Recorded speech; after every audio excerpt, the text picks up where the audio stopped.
طرح سے کرتی تھی. ڈاکٹر صاحب یہاں پر اب حقوق کی جب بات آتی ہے, بیٹی کے حقوق کیا دیے گئے؟ کیا آپ صلی اللہ علیہ وسلم نے کس طرح سے نکاح کا ایک حق, اس میں ایجاب و قبول کا معاملہ وہ کس طرح سے طے کیا, باقی زندگی کے معاملات میں کیسے آپ صلی اللہ علیہ وسلم نے ان معاملات کو؟ آپ دیکھیے, سب سے پہلے تو اللہ کے رسول کو بیٹیاں ہی دینا, ہاں جی, یہ بذات خود بہت بڑی بات ہے. اللہ کا کوئی کام بغیر ارادے کے نہیں ہوتا. بے شک ایسا نہیں ہے کہ وہ الٹب کچھ چیزیں ہو گئی ہیں, کچھ بندے آئے چلے گئے. رسول اللہ صلی اللہ علیہ وسلم کو 4 بیٹیوں سے نوازنا اور 4 کو زندہ رکھنا ایک طویل عرصے تک, بیٹوں سے نوازنا اور بیٹوں کو جو ہے وہ زندگی نہ دینا, یہ اللہ تعالیٰ کی ایک مشیت بھی تھی اور پیغام بھی تھا لوگوں کے لیے کہ لوگوں بیٹیوں کی وجہ سے پریشان مت ہوا کرو. صحیح. اور میں حقیقتاً اس کو بالکل اپنے دل سے یہ بات کہتا ہوں, اور ہمارے معاشرے میں اب ہم بیٹیوں کی بات بہت کرتے ہیں, لیکن میں نے بہت کم دیکھا ہے کہ بیٹی کسی کے ہاں پیدا ہو اور اس نے مٹھائی تقسیم کی ہو اور جانے والے اس کو مبارکباد کہیں کہ جناب آپ کے ہاں بیٹی پیدا ہوئی ہے. ہر ایک بندہ جاتا ہے اور کم از کم یہ جملہ ضرور کہتا ہے کہ اچھا اللہ نصیب اچھے کرے. گویا کہ اس کے اندر کوئی نہ کوئی ایسی چیز جو ہے نا وہ کلپ رہی ہے کہ یہ بیٹی پیدا ہوئی, اب تو آزمائش ہے, امتحان ہے, یہ ماں باپ اس سے آزمائش اور امتحان سے پورے ہو جائیں تو اچھا ہے. لیکن اللہ کے رسول کو بیٹیاں عطا کرنا اور پھر بیٹیوں کی اللہ کے رسول کی پرورش کرنا اتنے خوبصورت طریقے سے, یہ خود بذات خود بہت بڑی مثال ہے. اور دیکھیے, بیٹیوں سے جب آپ نے آغاز کیا ہے تو نکاح کی آپ نے بات کی ہے, تو آپ دیکھیے کہ اللہ کے رسول صلی اللہ علیہ وسلم کے ساتھ جس بیٹی کا نکاح ہوتا ہے, حضرت خدیجہ, اللہ کے رسول انہیں پیغام نہیں بھیجتے, یعنی مرد پیغام نہیں بھیجتا, عورت جو ہے وہ پسند کرتی ہے, اور عورت نے ایک تلاش کیا واسطہ, اور اس واسطے کے ذریعے سے نبی صلی اللہ علیہ وسلم کے چچا تک پیغام پہنچایا اور کہا کہ یہ نوجوان ہے, اس کو میں نے دیکھا ہے تجارت کے دوران ان کی امانت اور سچائی کے بارے میں, اور میں ان کو اپنے نکاح کے لیے پسند کرنا. اور ایک طرح سے پسند کرنا جو ہے وہ ناجائز یا ناحق نہیں ہے. بالکل ناجائز اور ناحق نہیں ہے, اور نہ صرف ناجائز اور ناحق نہیں ہے بلکہ اس کو آپ اللہ کے رسول کی زندگی کا پہلا آغاز ہی یہیں سے ہوتا ہے. لیکن ہمارے ہاں پسند اور ناپسند میں جب جائز اور ناجائز کی بات ہوتی ہے تو ہم افراط اور تفرید یعنی یا ایک طرف یا دوسری طرف پہنچ جاتے ہیں. وہاں پر خرابی پیدا ہوتی ہے کہ پسند کا مطلب یہ نہیں کہ آدمی شادی سے پہلے وہ تمام معاملات طے کر لے کہ جو شادی کے بعد ہونے چاہیے. یہی اصل میں خرابی کا باعث ہے. یہاں پہ کیا حق دیا گیا ہے عورت کو بھی, اور بیٹیوں کے معاملات جب طے کیے تو آپ نے اس حق کو کیسے آپ نے بہت بڑا حق یہ دیا گیا ہے کہ اگر کوئی بچی کسی شادی کا انکار کرنا چاہے تو ماں باپ بھی اس کو مجبور نہیں کر سکتے.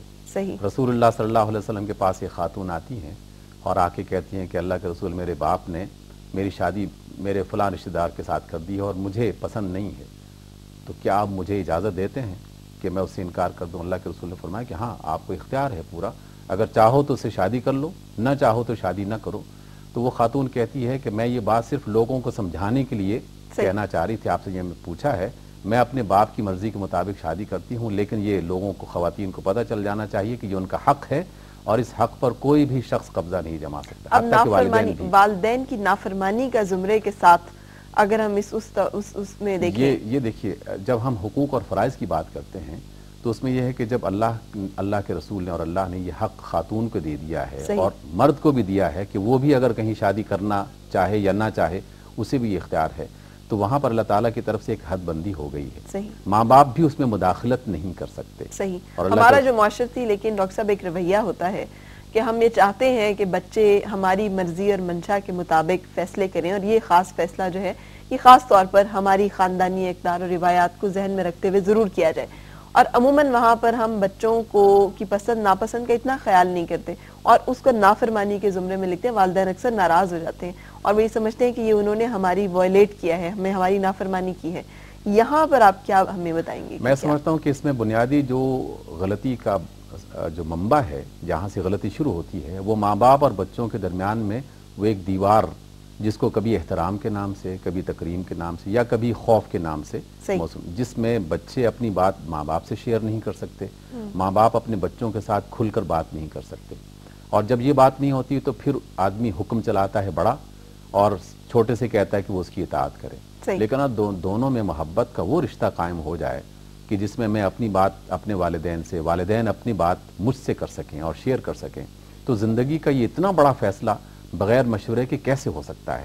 در حقیقت مشورے کی عادت ہی ہمارے ہاں والدین اور بچوں کے اور اولاد کے درمیان میں اس کو ختم کرنے کی کوشش کی گئی. صحیح. اس کی وجہ سے پھر آہستہ آہستہ وہ دیواریں بڑھنا شروع ہو جاتی ہیں. صحیح. اور دوسرا ایک انسانی رویہ بھی ہے کہ ماں سمجھتی ہے کہ میرے جو رشتہ دار ہیں ان میں سے کسی بیٹی کو بچی کو آنا چاہیے. باپ سمجھتا ہے کہ جناب میرے جو بھتیجیاں ہیں ان کو آنا چاہیے. اور تو اس کی وجہ سے ایک کشمکش شروع ہو جاتی ہے. اور اسی وجہ سے ایک بزرگ نے بڑی خوبصورت بات کہی کہ لوگ جو ہیں وہ جب رشتے کی تلاش کرتے ہیں تو اس کے والدین کو دیکھتے ہیں. بچے کو نہیں دیکھتے کہ بچہ کیسا ہے، یا بچی کو نہیں دیکھتے کہ بچی کیسی ہے، دیکھتے ہیں کہ خاندان کتنا بڑا ہے. رسول اللہ صلی اللہ علیہ وسلم نے فرمایا کہ عورت کی شادی 3-4 حوالوں سے ہوتی ہے کہ تنکح المرأۃ لأربع: لمالہا، اس کے مال کی وجہ سے، لجمالہا، اس کے جمال کی وجہ سے، لحسبہا، اس کے حسب نسب خاندان کی وجہ سے، اور لدینہا، اس کے کردار کی وجہ سے. اور آپ نے فرمایا کہ فاظفر بذات الدین تربت یداک، تیرے ہاتھ خاک آلود ہوں، جس کا کردار اچھا ہے اس کو اپناؤ. جب ہم اس کو بنیاد بنا لیں گے تو پھر یقیناً لڑکا بھی ایسی لڑکی کو انتخاب کرے گا جو اپنے کردار کے اعتبار سے بہتر ہوگی. تو ماں باپ بھی اس کے لیے ہاں کر دیں گے اور اس کے لیے، اور ہمیشہ اتفاق کے ساتھ جو کام ہو جائے وہی بہتر ہے. عدالتوں کے ذریعے سے جو نکاح ہوتے ہیں وہ صرف نکاح ہوتے ہیں، اسے آپ شادی نہیں کہہ سکتے، کیونکہ شادی میں تو خوشی ہوتی ہے نا، اور خوشی میں ماں باپ شریک نہ ہوں، یا پھر بچوں کی خوشی میں ماں باپ اور ماں باپ کی خوشی میں بچے شامل نہ ہوں، تو بالکل بات بنتی نہیں ہے. تو شادی تو محض باہم ایک دوسرے کے ساتھ اعتماد بھی ہے اور پورا حق بھی ہے. بالکل. لڑکی انکار کرنا چاہے انکار کر سکتی ہے، لڑکا انکار کرنا چاہے تو وہ بھی انکار کر سکتا ہے، والدین مجبور نہیں کر سکتے. بالکل صحیح.